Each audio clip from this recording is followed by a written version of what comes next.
Assalamu alaikum, bonjour à tous. Donc aujourd'hui on va parler d'un des arguments que les savants et les musulmans utilisent pour renier le Mahdi.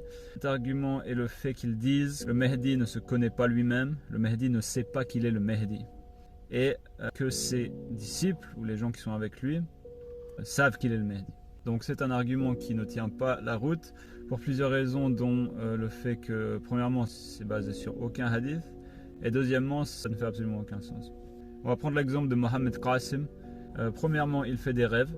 Et deuxièmement, il dit qu'il ne sait pas qu'il est le Mahdi. Alors que ses compagnons savent qu'il est le Mahdi. Alors, comment est-ce possible? Ça voudrait dire que les compagnons de lui Mahdi sont plus inspirés par Dieu que le Mahdi lui-même. Ça correspond à aucune sunna d'aucun prophète. En général, c'est tout le contraire. Et la sunna du Mahdi est la même que la sunna du prophète Mohammed, est la même que le prophète Joseph, est la même que le Messie d'Israël, Jésus, Isa ibn Maryam. Et ça a toujours été le contraire, c'est-à-dire que le messager d'Allah vient et il est renié par la plupart des gens. C'est pas les gens qui lui prêtent allégeance alors qu'il ne veut pas avoir d'allégeance. D'ailleurs, on va voir les deux hadiths sur lesquels il se base pour inventer cette histoire que le Mahdi ne sait pas qu'il est le Mahdi. Donc les deux hadiths sur lesquels il se base pour dire que le Mahdi ne se connaît pas lui-même. Premièrement, ce hadith qui dit que il va être changé, le Mahdi va être changé ou corrigé en une nuit. Donc certains savants disent que ça veut dire qu'il ne savait pas avant qui il était et à partir de cette nuit il sait qui il était, il commence sa mission, etc. Alors qu'il y a d'autres savants qui vont dire que en fait non, c'est plutôt le fait qu'avant il était comme un pécheur, il faisait des péchés et qu'en une nuit il arrête tout, il devient un homme de Dieu et il commence sa mission. Ça peut être d'autres possibilités aussi, vous savez, ça peut être simplement le fait qu'il reçoit le soutien dont il a besoin en une nuit et il est complété en fait.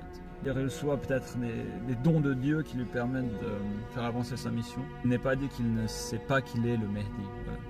Deuxièmement, le deuxième hadith qu'ils utilisent, c'est le hadith qui dit que l'homme va partir de Médine et va se rendre à la Mecque et les gens qui sont avec lui voudront lui prêter allégeance, lui forceront l'allégeance et il refuse 2 fois l'allégeance avant de l'accepter. Il refuse simplement l'allégeance. Ça peut être pour plusieurs raisons. Ça peut être pour une raison par exemple très logique en fait, que c'est peut-être pas le bon moment. Peut-être que s'ils vont prêter allégeance à ce moment-là, il va se passer quelque chose de mal. Peut-être que le Mahdi il sait justement mieux que ses disciples en fait, que ses compagnons, et qu'il y a peut-être des hypocrites, c'est peut-être pas les bonnes personnes. Il y a plusieurs possibilités en fait. Peut-être qu'il y a des gens qui le poursuivent ou des choses comme ça, que c'est pas le bon moment. Mais au lieu d'interpréter à leur manière, les savants, il ferait mieux de demander à Dieu et à son messager. Comme nous avons fait. Donc ça c'est pour les deux hadiths. Donc il n'y a aucune trace de hadith qui dit que le Mahdi ne sait pas qu'il est le Mahdi. Et pour ceux qui ne sont pas satisfaits et qui croient vraiment qu'il y a des hadiths cachés ou quelque chose qui dit que le Mahdi ne sait pas qu'il est le Mahdi, Abba Sadiq alayhi salam et Ahmed al-Hassan ne savaient pas qu'ils étaient le Mahdi.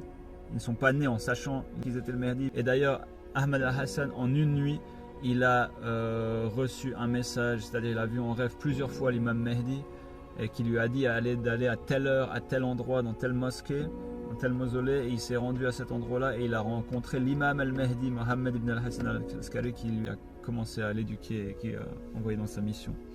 Abba Sadiq, la même chose, il a rencontré Ahmed al-Hassan qui lui a enseigné, et qui lui a indiqué et enseigné qui il était et a pris sa mission. Voilà, simplement ça ne s'est pas passé à la Mecque, mais la Mecque, en fait, qu'est-ce que la Mecque? Il faut savoir que la Mecque n'est pas la Mecque. C'est la Mecque que vous connaissez là, c'est pas la Mecque. C'est pas l'endroit où le prophète Mohammed il a vécu. Vous savez. Donc il y a beaucoup de choses en fait, il y a beaucoup de connaissances. Donc voilà.